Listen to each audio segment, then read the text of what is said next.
윤 대통령의 내 기분이 나쁘니 아내 정치가 또 시작돼 논란입니다. 그가 아주 노골적으로 여당 대표 패싱을 했기 때문이었는데요. 이에 한동훈 대표를 비롯한 친한계는 불쾌감을 드러내기도 했습니다. 여당도 여당이지만 이를 모두 지켜보고 있는 국민의 시선은 전혀 아랑곳하지 않는 모습입니다. 대한민국을 올바른 방향으로 이끄는 움직임.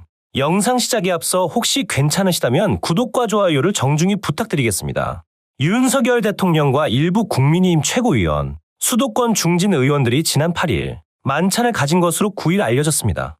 그런데 한동훈 대표를 비롯한 친한계 최고위원들은 초대를 받지 못했고 일부는 아예 그런 만찬이 있었는지조차 몰랐던 것으로 알려져 당내 파문이 일고 있습니다.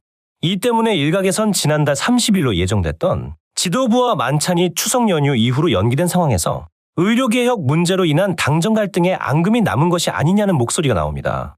친한계인 김종혁 최고위원은 9일 MBC 라디오 김종배의 시선집중에서 대통령 만찬 소식과 관련해 저는 안 갔다. 연락받지 못했다고 밝혔는데요. 이어 장동혁 최고위원한테 전화를 해봤더니 아니다고 했고 진종호 의원에겐 전화 못 해봤지만 김민전, 인유한, 김재원 최고는 전화를 안 받더라. 통화 중이거나 그래서 확인은 못했다라며 아마 김민전, 인유한, 김재원 최고위원 등 친윤계가 만찬에 간 것 같다는 취지의 언급을 했습니다. 다만 김 최고는 제가 알기에는 용산에서 계속 저녁에 의원들을 만나서 식사하고 있다는 이야기는 들었다. 그 일환일 것으로 생각하고 있다며 확대 해석까지 하지 않겠다면서도 뭔가 찜찜하다는 반응을 보였습니다. 특히 전날 저녁 비공개 만찬이 오늘 아침에 보도된 것에 대해 용산에서 흘러나왔는지 아니면 참석자 중 한 분이 기자와 우연히 통화하다가 그 얘기를 했는지 모르겠지만 바로 다음날 아침 신문에 나왔다며 굉장히 특이하다고 누군가 의도적으로 흘린 것 같다고 추측했습니다.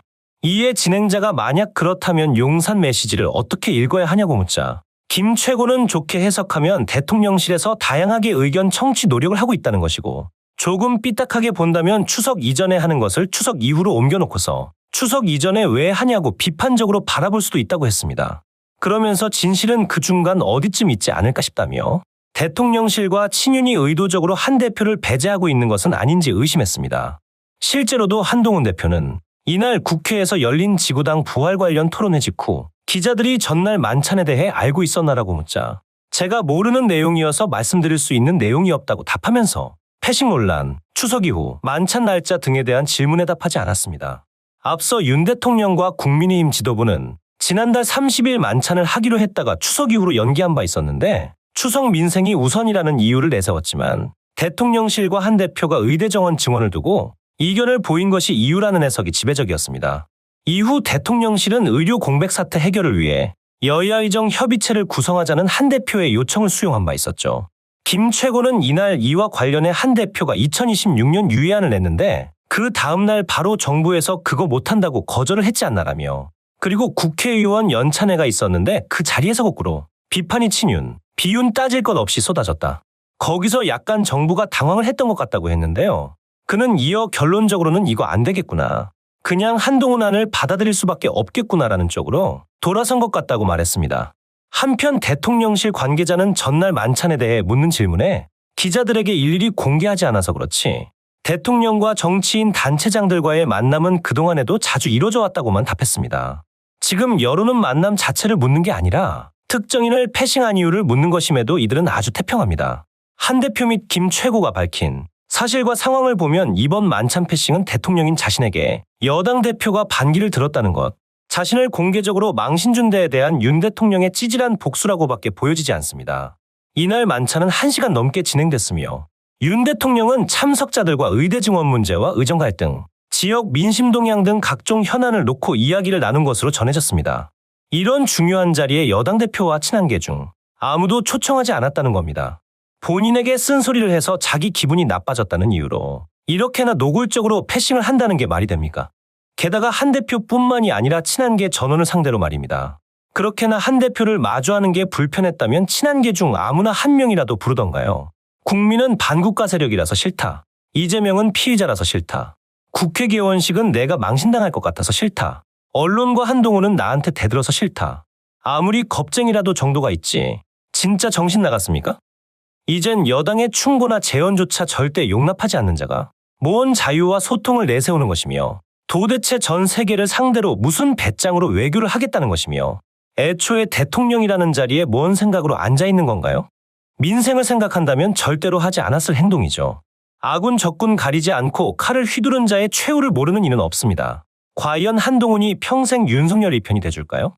당장은 자신이 아래에 있기 때문에 발톱을 숨기고 있을 뿐이지 그가 약해지는 순간 바로 본심을 드러낼 겁니다.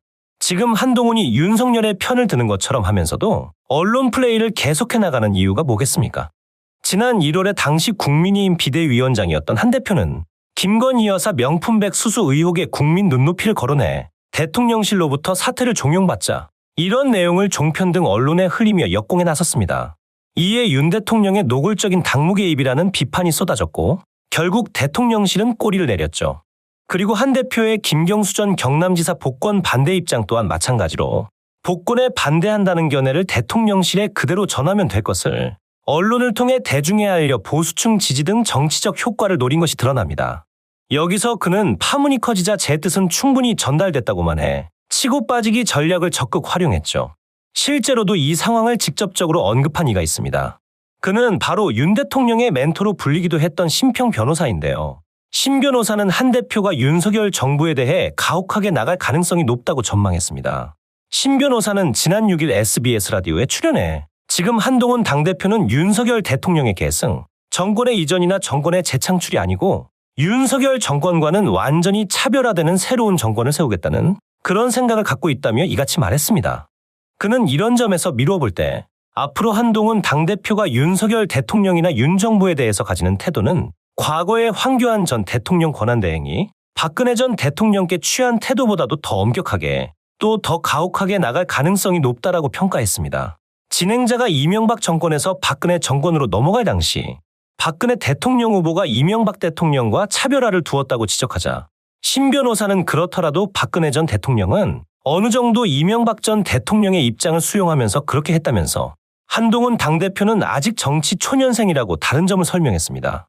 그는 여러 가지 자기의 원칙을 강조하면서 그 원칙이 그대로 일관하는 경우에 생기는 부작용은 이렇게 제쳐두고 계속 돌진한다며 박근혜 전 대통령하고는 좀 차이가 있다고 봐야 될 것이라고 주장했습니다. 현실적으로도 제일 공포스러운 때가 적군이 된 아군입니다. 윤석열이 처음부터 적군으로 간주한 이재명보다도 사실 한동훈이 더 치명적입니다.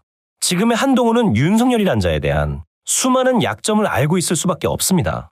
당장 20년을 함께 해온 윤 대통령을 포함해 그의 배우자인 김건희 여사까지 한 대표가 얼마나 깊게 엮여 있는지를 전 국민이 압니다.